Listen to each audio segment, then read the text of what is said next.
Hugna sa hinabang gipaabot sa Alagang Kapatid Foundation alang sa mga nasunugan sa dakong sunog sa Barangay Lorega, San Miguel niadtong miaging semana. Kapin sa 500 ka mga pamilya ang natagaan og food packs ug sabong panglaba. Ang mga nagpasilong dinhi sa Sacred Heart School for the Boys Gymnasium mo'y nahatagan sa mga hinabang. Uban sa Alagang Kapatid Foundation ang mga sakop sa Naval Reserve Center Eastern Visayas. Advokasya sab sa Alagang Kapatid ang pagsuporta sa mga lactating mothers sud sa evacuation centers. Gitagaan sila og atensyon kay kinahanglan nila ang saktong nutrisyon alang sa ilang mga anak. Gawa sa Sugbo, padayon usab ang relief operation sa Capiz ug Leyte nga nagrabihan sa bagyong Yolanda.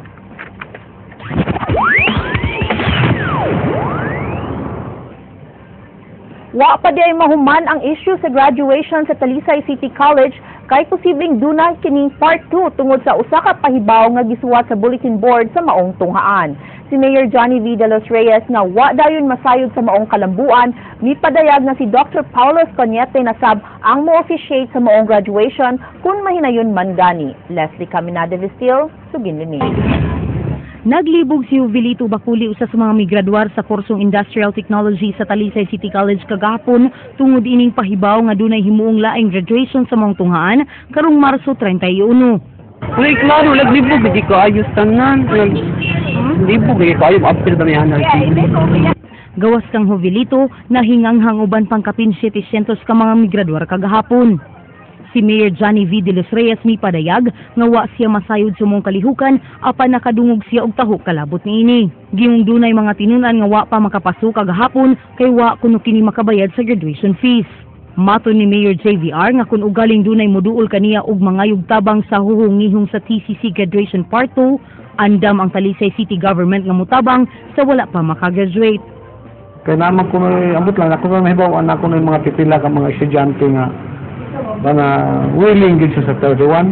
Ambot unsa nakatinuod gusto na akong mahibawan. Naagi possibility. Na possibility pero wa pa ko wala sa ingon nga nakuha kay ako lang nadungog na pipila daw nga wala gyud kay wala lagi ka hashtag og kuan ilahang amutan. Ug kun mahinayon ang maong laing graduation, si Dr. Paulo Esconiete ang mo-officiate niini. Leslie Caminada Vistil, News 5. Nibiya na sa iyang katungdanan ang pango sa Provincial Disaster Risk Reduction and Management Office nga si Neil Sanchez. Kini gikumpirmar ni Provincial Information Officer Ethel Natera. Gidawat ni Governor Junjun Davide ang resignation letter nga gitunol ni Sanchez sa miaging semana. Muling ko isip acting head sa mga buwatan si Baltasar Tribunalo Jr.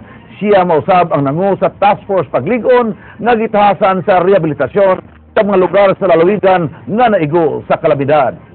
Focus na siya sa private sector. Kami nasa iyang negosyo or bahig na po siya consultancy baka siya. Anyway, there are two persons there na mga staff ni Neil na nag-head po ng sections ba. There's Wilson and Dennis Chong. So silang duha karon. So they report directly to the governor and they also give their report to the administrator. Usa ka national road nga gitukuran og concrete barrier sa Barangay Labangon. Mao kini ang giingon ni Mayor Michael Rama nga gisulti sad nga madisyaon ta ang manubag kun duna pay madisgrasya tungod niini. Leslie Caminada Vistil, Suginlini. And I'm going to serve Labangon the way Secretary Woodbridge and my political allies, all the departments should look at Labangon without the barangay captain. Daw nawala ang maayong relasyon nila ni Labangon Barangay Captain Victor Buendia ug Mayor Michael Rama human sa pagdemolish sa syudad sa concrete barrier nga gipatukod sa barangay. Matud pa sa mayor, ang pagpasaka ni Buendia og kaso bato kaniya kay mailhan nga misupa kini sa kamanduan sa mayor. Mana, isukol na nila. They file a case against me. And that's it. I mean, they thought that they are better than the mayor. They're better than the police power, they're better than the law, they're better than the authority, so they're going to get what they want. Mato ni Mayor Rama, ang proyekto nga gitukuran sa barangay, usa ka national road nga ubos sa buhatan sa Department of Public Works and Highways. Dugang pa ni Rama, nga kung aduna pa'y nadisgrasya sa concrete barrier nga gitukod sa barangay, mabasol, mausiya, tungod kay iyang giaprubahan ang moong proyekto. Really, in between, nothing happened. Kung naapato na disgrasya dito, then it will end up occupy the utan tungod lang kay among gi-subscribe ang project sa barangay nga ang barangay wala gyud magunaw na nga gi-check kami sa diri sa engineering wa sa mo tan-aw nga kana siya nga project national man na mo na nga somehow we have to rectify, and I knew that by doing so we will always be protected substantially on the side of the law. Leslie Caminada Vistil, News 5.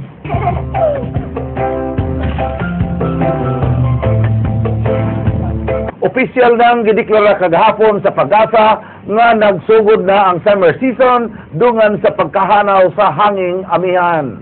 Ug kay panahon naman sa ting-init, unsa may angay buhaton gawas sa pagsuroy sa beach. Chinky Bargio, Sugin Limi.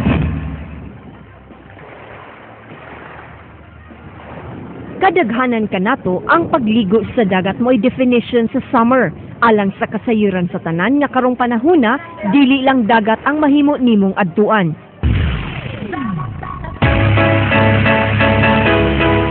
Dini sa Cebu City Sports Center, daghang gi-offer nga activities alang sa tanan ug usa na niana ang belly dancing.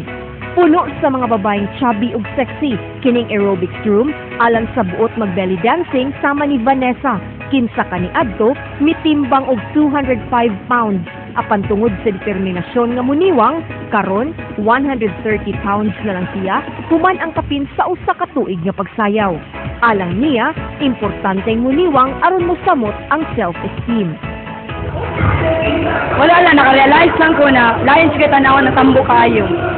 Mas lindot sud ang slim. Kay sa una tambo kay ko lain tanaw. Kay dili ka kasulog ka sexy. Sige ra ka t-shirt. 198 pounds sab kaniadto si Danilyn tungod sa iyang trabaho nga anaa sa hotel, gitinguha niyang maniwang ug karon 155 pounds na lang siya.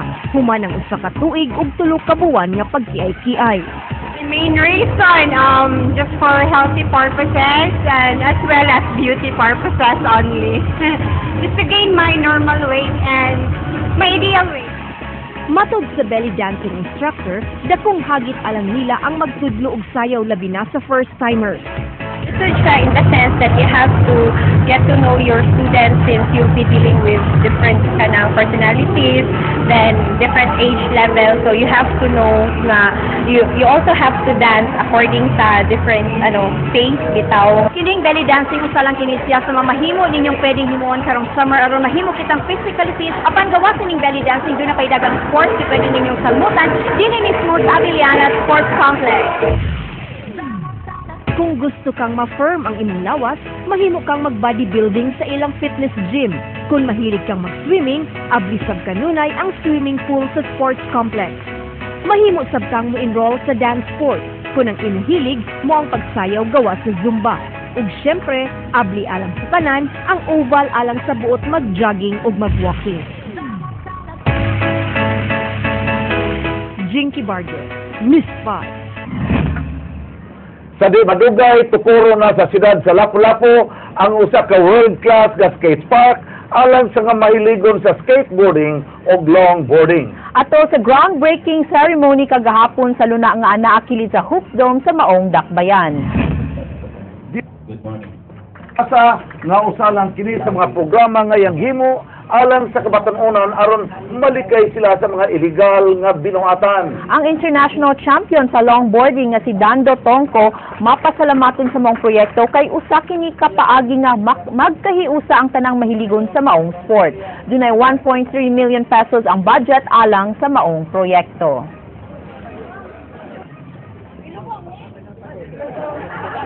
Mawigo sa hilig sa mga kabataan. Okay, ug mohimo tag mga projects nga for all the people, why not ang kana siyang grupo sad nila nga ilang yung kalingawan. Kaning skate park mo ni usa sa magpahiusa kanamong tanan. O nya malayo ang mga batanunan ba sa mga dili mayong binuhatan gani ma'am. Oh. Subling gibisita na Cebu City Mayor Michael Rama ang nasunog nga City Warwick ug pipila ka bahin sa Carbon Public Market. Dunay plano alang sa turismo sa maong dapit ang Cebu City Government. Leslie Caminada Vistil, Sugin Limi. Uban sa mga sakop sa Cebu City Tourism Office ug kapulisan sa Carbon, gisusi ni Mayor Michael Rama ang dapit. Kung kaniadto sa mo kini, hamugaway na kini karon. Nahimo na sab ang giplanong parking space ug gihinay-hinay nang naaspalto ang kaniadtong gipahimutangan sa mga tindahan. Ang pagpanindot sa dapit lakip sa plano ni Rama aron makasuri dinhi ang turista. Usa ka makasaysayanong dapit ang Carbon area. Yeah, it's just an adjustment. And then bringing already buses of tourists to come to this area with the help of the mga cooperative, barangay, market authority, and the police. And it will bring a better mobility, and with mobility will be improved, better sales. Ang chairman sa Cebu City Tourism ay pahibaw nga doon na sila himuong panagtigom kung unsa pay buhaton sa dapit. Usa sa ilang gikabalakan mo ang seguridad sa dapit. Gipasalig hinoon sa hepe sa Carbon Police Station nga doon na sila plano sa seguridad sa lugar alang sa mga turista. Ikalipay usab sa kapulisan kung pahibawon sila kalabot sa mga umaabot nga kalihukan. I think the number one concern of tourists always is security, no? And if the city is going to put visible police presence and will assure the travel agents and tour operators that this is a safe place to go to, then I don't see any problem. What the tour operators can do is advise the tourists what to wear when they come here, no? And we will also warn everybody na magtuyok-tuyok sa Carbon area, they should caution themselves, hindi magpakita og mga valuable items, labi na gid sa mga areas nga crowded. But as regards to our deployment, we will adjust our deployment to focus on the tourists. Leslie Camina de Vistil, News 5. Ug mao kadto ang naglangkob sa atong mga balita sa Aksyon Bisaya karong adlaw, Huwebes, Marso 27, tuig 2014. Kini si Frank Balilong Jr. Mga istorya nga di lang kutob sa paghatod sa impormasyon. Musunod na ang Action Prime. Daghang salamat. Ako si Georgia Herrera. Tungod kilabaw pa sa balita, Aksyon!